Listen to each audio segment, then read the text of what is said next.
Bom dia, irmãos. Essa é a Igreja Presbiteriana de Botafogo, transmitindo para os irmãos e convidados a nossa classe de Escola Bíblica Dominical, EBD.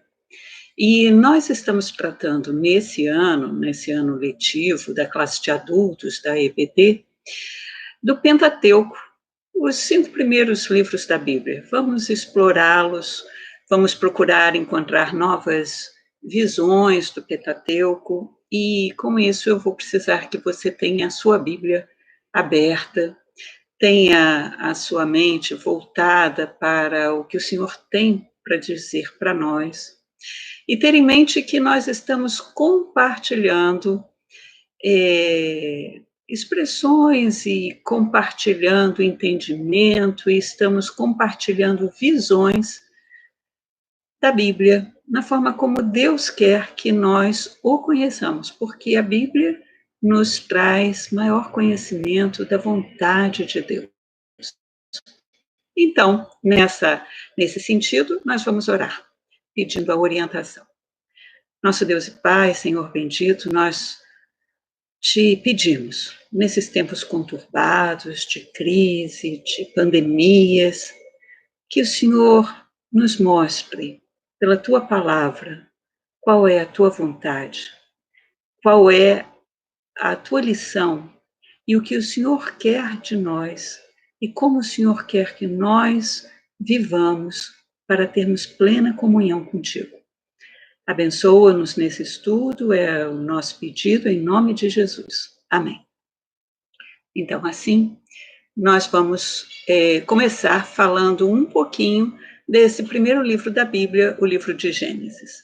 Nós, em aulas presenciais anteriores, nós tivemos uma introdução ao Pentateuco. São os 5 primeiros livros da Bíblia, escritos por Moisés, que nos traz uma visão do início dos tempos, na forma como Moisés informou e redigiu, sempre, por evidente, inspirado por Deus.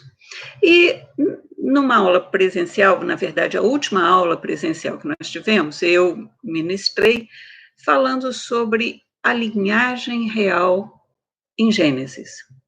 E nós identificamos algumas situações no livro de Gênesis que nem sempre são muito grandes dos cientistas, se essa visão criacionista, ela confronta a visão religiosa e o que está escrito no Gênesis, e na minha perspectiva e na perspectiva dos cristãos, não há conflito algum. A palavra de Deus é sempre verdadeira. O que há é uma diferença de enfoque. Enquanto a ciência está buscando saber exatamente como a Terra foi criada, em que data a Terra foi criada, nós cristãos estamos procurando saber quem a criou, e nós sabemos que foi Deus, e para que ela foi criada. E nós sabemos que é para o próprio louvor do Senhor.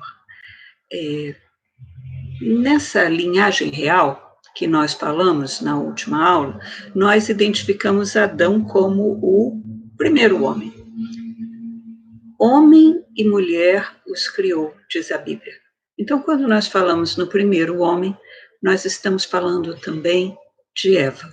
Adão e Eva foram criados nessa linhagem que é a linhagem, nós chamamos de real, porque ela nos leva ao nosso Senhor Jesus Cristo. Então, no livro de Gênesis, além daquele relato da criação, o que nós temos também é uma vinculação das famílias, de pessoas com o nosso tempo, com o tempo do nosso Senhor Jesus Cristo e com os nossos tempos atuais. O livro de Gênesis, ele é rico em genealogia. a história das famílias, de onde essas famílias vieram e como elas foram se desenvolvendo ao longo do tempo. Então, nós vimos que no livro de Gênesis há duas formas de descrever essas genealogias. Uma delas é a genealogia linear, ou seja, fulano gerou Beltrano, que gerou Cicrano, sempre relatando a primogenitura, porque a transmissão da semente, do sêmen, da pessoa que gerou para a pessoa seguinte, se deu pela tradição humana, pelo primeiro filho, pelo primogênito. Mas nós vamos ver no Gênesis que Deus tem seus planos independentemente da vontade dos homens. E nós vamos encontrar, e já falamos isso na última aula presencial, várias famílias cuja semente ou cuja descendência não foi transmitida pelo primeiro filho. O primeiro exemplo é o de Adão, não é isso? Adão gerou 2 filhos, você se lembra bem, Caim e Abel. E os 2 foram sacrificar ao Senhor, cada um de acordo com sua atividade. Só que Deus se agradou mais da oferta e da forma de culto de Abel, que era o segundo filho. E Caim, por ciúme, por acreditar que, sendo ele primogênito, o sacrifício dele seria melhor recebido do que o do seu irmão, fica com raiva, mata seu irmão. E depois diz para Deus que ele não é tutor do irmão, que ele não tem que prestar contas da vida do irmão. Com isso, Caim é afastado da primogenitura. As consequências são graves, são grandes, mas Caim é afastado. E de onde vem a geração de como se transmite a genealogia de Adão? Porque depois de tudo isso, Eva gerou um filho, um outro filho, Caim afastado por Deus pela morte do irmão, Abel morto, e aí Deus permite que Eva tenha um outro filho, e é desse filho, Sete, que segue a genealogia de Adão. E muitas vezes a Bíblia, além dessa situação linear, ela apresenta também uma genealogia segmentada, ou seja, é possível dizer Abraão gerou Isaac. Isaac gerou Esaú e Jacó. E os filhos de Esaú foram tais e os filhos de Jacó foram tais. Então, abre-se mais a árvore genealógica nessa genealogia segmentada. Linear, fulano gerou Beltrano, que gerou Cicrano, que gerou mais alguém, que gerou fulano, e nem sempre essas gerações são todas destacadas, mas através delas nós conhecemos toda a linhagem, ou seja, nós podemos identificar de onde é que nós viemos. Sobre a quebra do direito à primogenitura, nós temos alguns exemplos importantes, e eu já falei dos filhos de Isaac. O mais velho era Esaú e o mais novo era Jacó. E o que recebe o direito da primogenitura por circunstâncias bem especiais, que em algum outro momento nós vamos falar, é Jacó, que é o segundo filho. Ele é que recebe o direito da primogenitura, quebrando a tradição do primogênito. E nós vamos ver mais à frente outras famílias que também não seguem essa linhagem da primogenitura. O próprio Jacó gerou 12 filhos e o direito da primogenitura não vai nem para o primeiro, nem para o segundo, nem para o terceiro, vai para o quarto filho, Judá. E também a Bíblia diz por que é que eles não receberam o direito de primogenitura. Porque realizaram ações que eram absolutamente contrárias à vontade de Deus. Então, Deus permite que a nossa história seja contada na nossa tradição, mas Deus intervém quando ele entende que essa sucessão será diferente.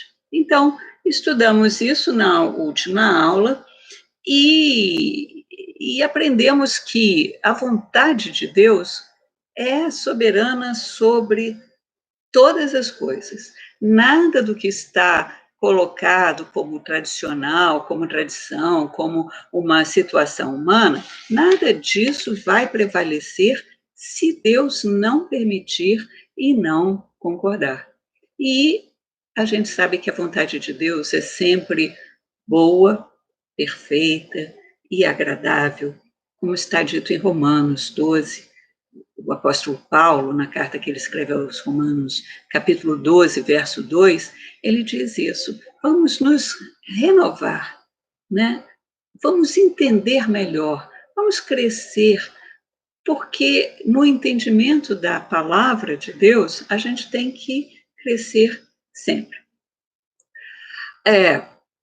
Lembrando que no Gênesis nós não precisamos ficar preocupados com detalhes do como o mundo foi criado e o que significam os 7 dias e quando o mundo foi criado, porque isso é uma preocupação da ciência.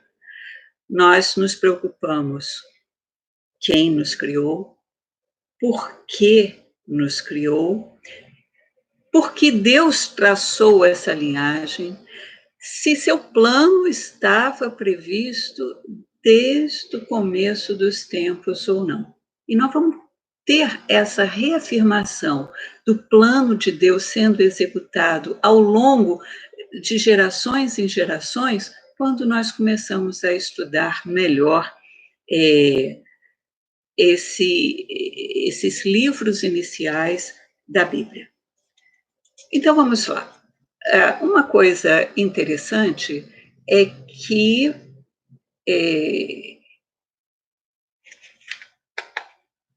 nem sempre a palavra de Deus se cumpre imediatamente. Às vezes, leva tempo para a palavra de Deus se cumprir. Vamos então, agora, nos fixar no tema da lição, que é o paraíso perdido. Eu peço que você abra sua Bíblia comigo. Vamos aqui, estamos com a nossa Bíblia aberta no capítulo 3 e vamos acompanhar a leitura. A queda do homem. Estavam no paraíso. Deus já tinha dito a eles que eles ali tinham um livre acesso e poderiam comer o que quisessem, pegar todos os frutos de todas as árvores, mas estava vedado a eles a árvore do conhecimento do bem e do mal. Essa árvore.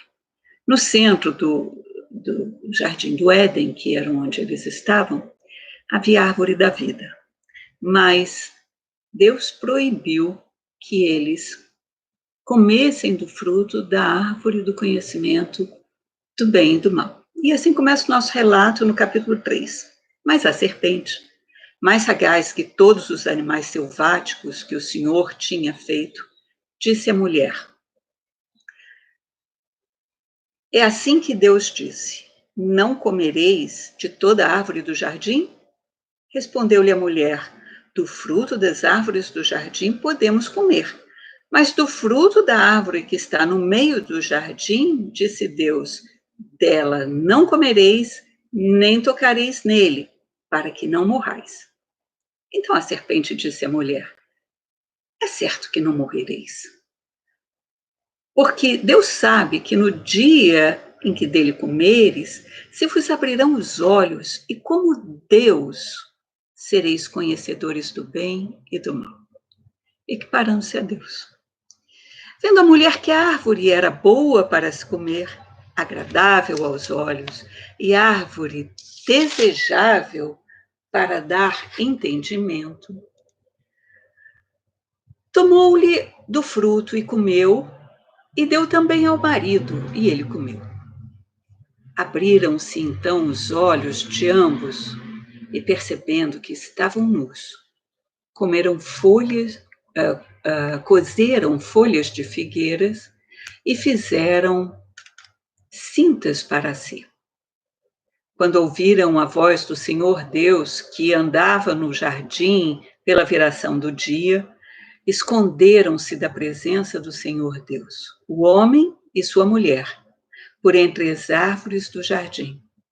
E chamou o Senhor Deus ao homem e lhe perguntou: onde estás? Ele respondeu: ouvi a tua voz no jardim, e porque estava nu tive medo e me escondi. Perguntou-lhe Deus: quem te fez saber que estavas nu? Comeste da árvore que te ordenei que não comesse? Então disse o homem: a mulher que me deste por esposa, ela me deu da árvore e eu comi. Disse o Senhor Deus à mulher: que é isso que fizeste? Respondeu a mulher: a serpente me enganou e eu comi. Então o Senhor Deus disse à serpente: visto que isso fizeste, maldita és entre todos os animais domésticos e o és entre todos os animais selváticos. Rastejarás sobre o teu ventre e comerás pó todos os dias da tua vida. Porém, inimizade entre ti e a mulher, entre a tua descendência e o seu descendente, o descendente da mulher. Primeira referência aí a Jesus, descendente não de José, mas de Maria, o seu descendente. Esse te ferirá a cabeça e tu lhe ferirás o calcanhar. E a mulher disse: multiplicarei sobremodo os sofrimentos da tua gravidez. Em meio de dores, darás à luz filhos. O teu desejo será para o teu marido e ele te governará. E a Adão disse: visto que atendeste à voz da tua mulher e comeste da árvore que eu te ordenei não comesses, maldita é a terra por tua causa. Maldita é a terra por tua causa. Em fadigas obterás dela o sustento durante os dias da tua vida. Ela produzirá também cardos e abrolhos, e tu comerás a erva do campo. No suor do rosto comerás o teu pão até que tornes a terra, pois dela foste formado, porque tu és pó, e ao pó tornarás. E deu o homem o nome de Eva à sua mulher, por ser a mãe de todos os seres humanos. Fez o Senhor Deus vestimentas de peles para Adão e sua mulher, e os vestiu. A misericórdia de Deus.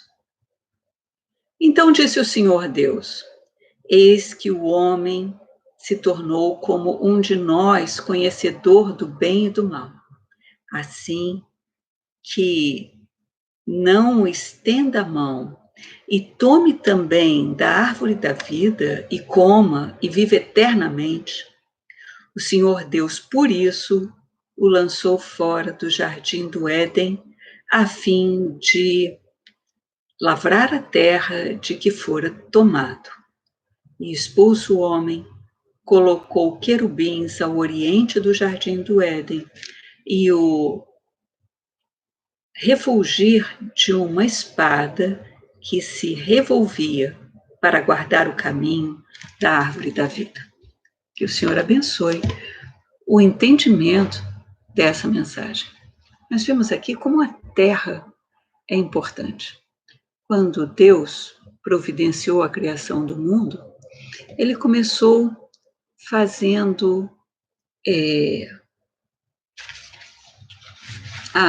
criando a luz, haja luz. Depois ele fez a separação entre luz e trevas.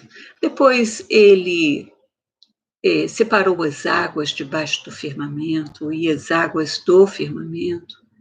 Separou os mares, deu uma porção seca que chamou de terra. A terra foi ordenada a produzir alimentos, vegetação, seres viventes. Os mares foram povoados com seres viventes. As aves foram criadas, os animais da terra vieram depois. Eles foram separados por Deus em animais domésticos, répteis, animais selváticos. E por fim criou Deus o homem e deu-lhe domínio sobre os peixes do mar, as aves dos céus e todos os animais que rastejam sobre a terra. Deus criou um ambiente de harmonia, harmonia da criação.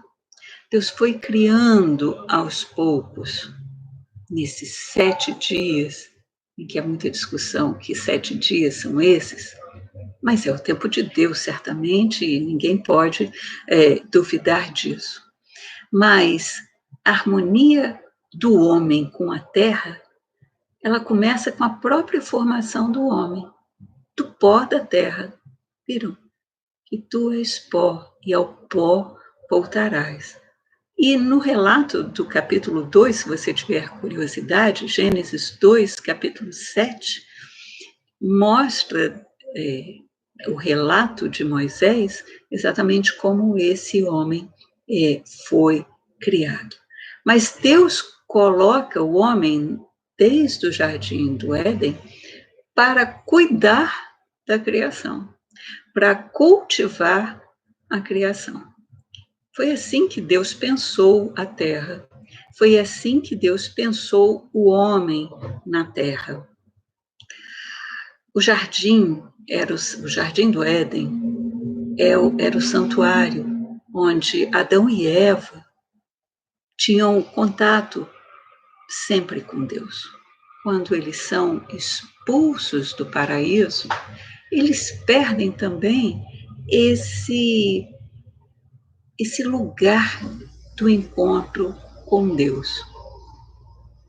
Mas Deus não se afasta do homem, e nós vemos que ele é tão misericordioso que pela desobediência ele reconhece que o pecado foi trazido para o mundo e por isso expulsa Adão e Eva desse paraíso e por isso determina que agora eles vão ter que trabalhar para conseguir o seu sustento.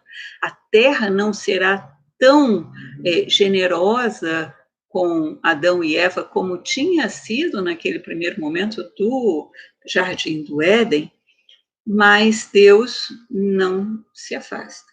Ele cose peles para que eles se vistam, para que eles possam enfrentar as dificuldades que agora eles terão. Saindo desse estado de felicidade que era o Jardim do Éden, o homem não precisa se afastar de Deus, porque Deus continua em contato com o homem. E aí, a gente precisa ver que Deus começa, se antes ele tinha um contato pleno, agora ele vai se apresentar da forma e para quem ele quiser. Ele não vai se comunicar com todo mundo, ele vai escolher homens, os profetas, para, por meio dessas pessoas, transmitir a sua mensagem. Mas No relato do Jardim do Éden, nós temos um rio e nós temos uma visão de um rio que traz abundância, traz água, irriga, e essa visão, depois você dá uma lidinha no livro do profeta Ezequiel, capítulo 47, verso 1 e 2. Ezequiel fala dessa visão do rio. E lá no Apocalipse a gente vai ver também a visão do rio que sai da Jerusalém Sagrada, que é, na verdade, o jardim do Éden para o qual nós estamos caminhando. A Bíblia traz vários paralelos sobre, desde o início da criação até o Apocalipse, a mensagem é uma só. Mas quando é que a harmonia do homem com a terra é quebrada? Quando ele desobedece a Deus. O que significa a desobediência? O que significa para o homem essa desobediência? A perda da intimidade com Deus. Nós vamos encontrar um salmo que diz: a intimidade do Senhor é para os que o temem. Preste atenção nisso. Temer ao Senhor, conhecer o Senhor, ter fé no Senhor. Então, Adão e Eva quiseram se igualar a Deus, ter o conhecimento do bem e do mal. E iriam até além, e se tornariam eternos. E Deus, então, por isso, os expulsa do paraíso e começa a sua obra de nos dar conhecimento aos poucos. Ele nunca deixa de se relacionar conosco. Embora esse relacionamento, depois do Jardim do Éden, mude drasticamente.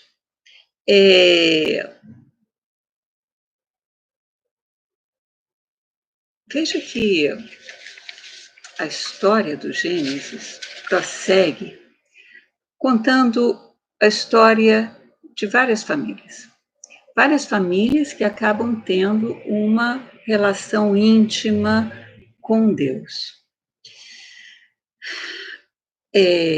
A relação íntima do homem com a terra, ela é estremecida a partir da desobediência do próprio homem.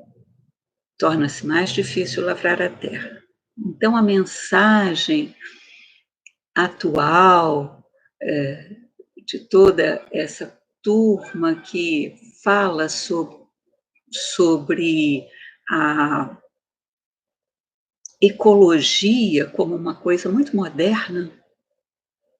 Vamos lá no Gênesis, vamos ver como é que a vontade de Deus é que nós sejamos ecologicamente corretos sempre, que nós tenhamos harmonia. Quando nós perdemos a harmonia com a terra, as consequências são normalmente muito graves.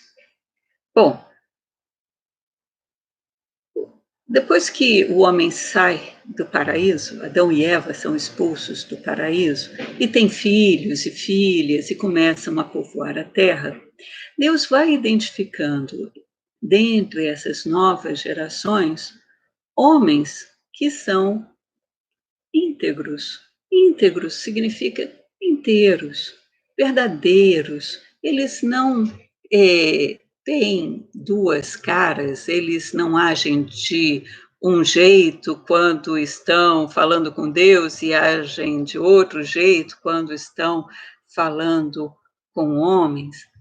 Mas Deus percebe que esse afastamento do convívio diário com Deus cria situações realmente difíceis a ponto de nós chegarmos à história de Noé, que era um homem justo, que era um homem íntegro, mas era único entre os seus contemporâneos, a ponto dessa geração criar uma insatisfação de Deus com os rumos que essa geração estava levando à Terra e estava vivendo, e decide, então, acabar com a geração. Mas ele não acaba com toda a criação, porque Deus não pode voltar atrás, porque a vontade de Deus é sempre perfeita e agradável e boa. Mas Deus escolhe um homem para levar à frente o seu projeto, e esse homem é Noé. Está lá em Gênesis 6, capítulo 9, Gênesis capítulo 6, verso 9. Está dito: Noé andava com Deus, e Noé era justo, e Noé era íntegro. Noé tinha falhas? Tinha, como eu e você. Noé tinha dificuldades? Tinha, como eu e você. Noé tinha situações de conflito em família? Provavelmente sim, como eu e você.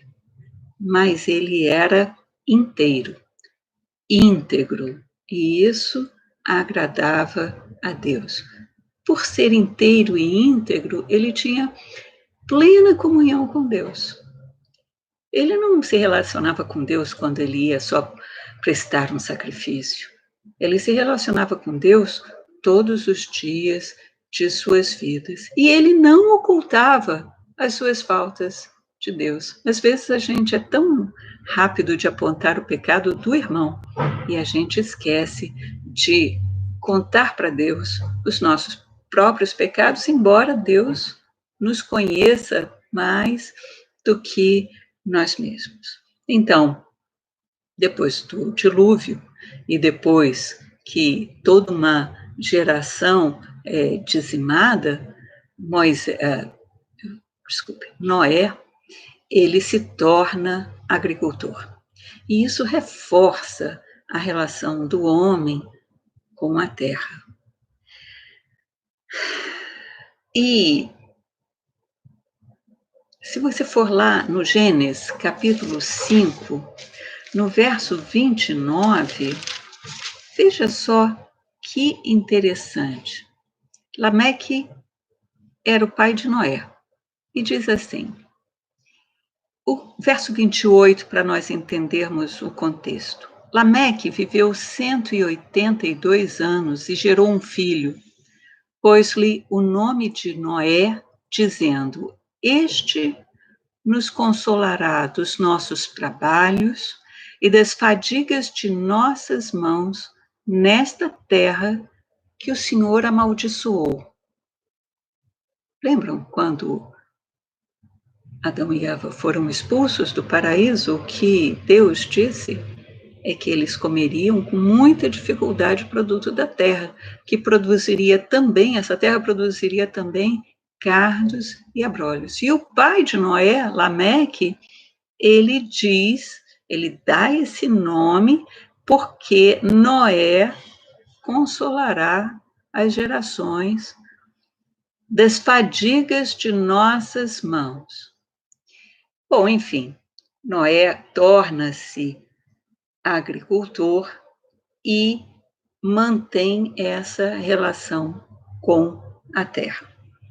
Prosseguindo no livro de Gênesis, a gente chega ao relato de Abraão, que inicialmente se chamava Abrão, e também a sua relação com a terra.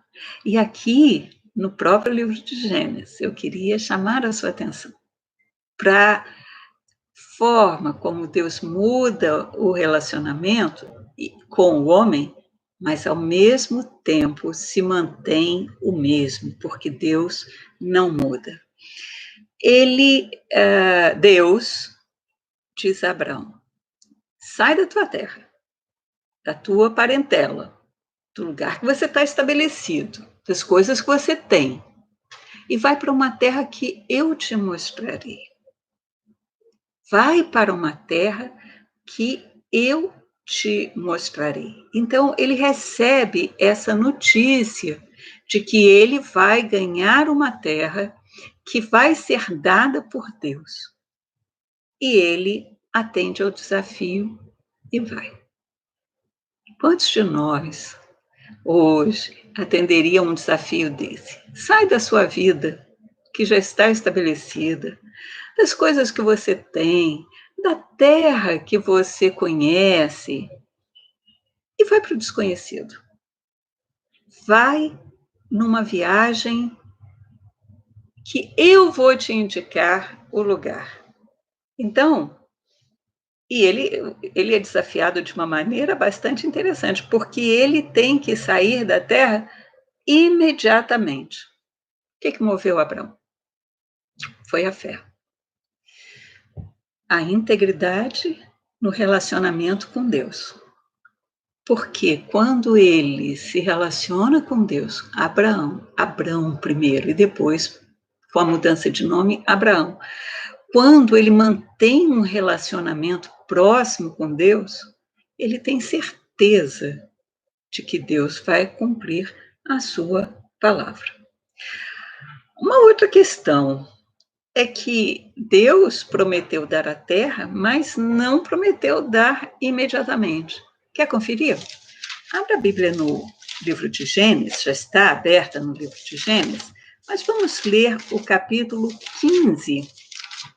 Lá no capítulo 15, nos versos 13 a 16, é quando o Senhor entra em aliança com Abrão. Então lhe foi dito, capítulo 15, versos 13 a 16. Acompanhe comigo.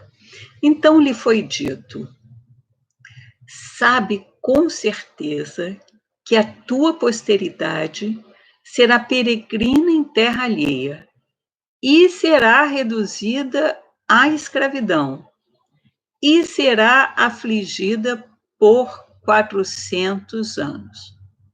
Mas também eu julgarei a gente a que tem de sujeitar-se, e depois sairão com grande riqueza.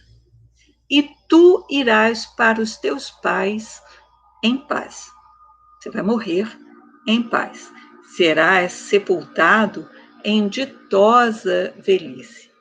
Na 4ª geração, tornarão para ti, porque não se encheu ainda a medida da iniquidade dos amorreus. A terra que ele ia habitar era a terra dos amorreus, mas a iniquidade dos amorreus ainda não tinha se enchido a ponto deles serem destruídos e afastados, porque tudo que nós estamos falando até aqui é do relacionamento do homem com a terra. Quando o homem não se relaciona bem com a terra, quando ele não está em harmonia com a terra, ele também não está em harmonia com Deus. É isso que o Gênesis está nos falando, e é isso que Deus fala também a Abraão. Então, grande desafio de Abraão: deixar a terra onde ele estava estabelecido, caminhar para um lugar distante, saber que a promessa de uma terra prometida não seria cumprida imediatamente. Só depois de 400 anos. Você já imaginou atender a uma ordem de Deus que diz que vai cumprir a promessa dela daqui a 400 anos? O que movia Abraão? A fé. A certeza das coisas que ele não estava vendo. A confiança, porque fé e confiança têm a mesma origem. A confiança em Deus, sabendo que a vontade de Deus é sempre perfeita, boa, perfeita e agradável. Então, olhem só, quando Jacó, sabem quem foi Jacó? Jacó era filho de Isaque. Isaac era filho de Abraão. Então, Jacó era neto de Abraão. Não era uma das melhores pessoas, uma das melhores biografias que se pode ter. porque Jacó enganou o pai, enganou o irmão para alcançar o direito de primogenitura. Ele não era o filho mais velho, mas o pai era cego e, com a ajuda da mãe, ele se disfarça para que o pai pense que ele é o irmão mais velho e assim o abençoa. Mas quando Jacó tem que fugir da ira do seu irmão, porque quando o irmão descobre, evidentemente ficou irado, seu pai Isaque chama Jacó e o abençoa com a bênção de Abraão para possuir a terra prometida. Então, Isaque transmite a Jacó essa bênção de habitar a terra prometida. Mas ainda será preciso que José seja vendido pelos irmãos, que vá para o Egito, que ali trabalhe para Faraó, que ali tenha prosperidade e traga toda a sua família. Que as gerações passem, os egípcios se esqueçam de José e escravizem aquele povo, como o Senhor tinha dito lá quando chamou Abraão para falar que seria um povo peregrino em terra alheia dos egípcios e seriam reduzidos à escravidão. Tudo estava predito. Deus tinha avisado que assim seria, mas a promessa foi cumprida. A promessa foi cumprida lá na frente com Moisés, que é também chamado por Deus para ser o condutor desse povo até a terra prometida. Nós estamos falando toda essa aula, já estamos chegando no final, mas nós estamos falando do relacionamento do homem com a terra e com Deus. Nós precisamos ter essa visão de que Deus não criou apenas o homem. Deus criou a terra e tudo que nela há. Deus criou a terra e tudo que existe na terra. E para nós termos harmonia com Deus, nós precisamos ter harmonia também com a terra. Com a vinda de Cristo e a expansão do Evangelho para toda a criatura, como Jesus ordenou que o Evangelho, a sua palavra, fosse pregada a toda a criatura, essa questão da terra prometida, ela perde um pouco seu foco. Porque se vamos falar para toda a criatura, a terra prometida é toda a terra, e não apenas aquela terra ocupada pelos israelenses, os filhos de Israel, que é também o nome de Jacó. Jacó passa a se chamar Israel. Então, esses israelitas que dominam um pequeno território, conhecido como a Terra Prometida, depois de Jesus, a gente já alcança uma perspectiva diferente. A Terra Prometida é toda a Terra. E os homens abençoados são todos os homens. O que nos falta para nos reconectarmos com Deus? Alcançarmos harmonia. Termos fé, reconhecendo que nós somos criatura e não criador, não cometendo a mesma bobagem que Adão cometeu, de querer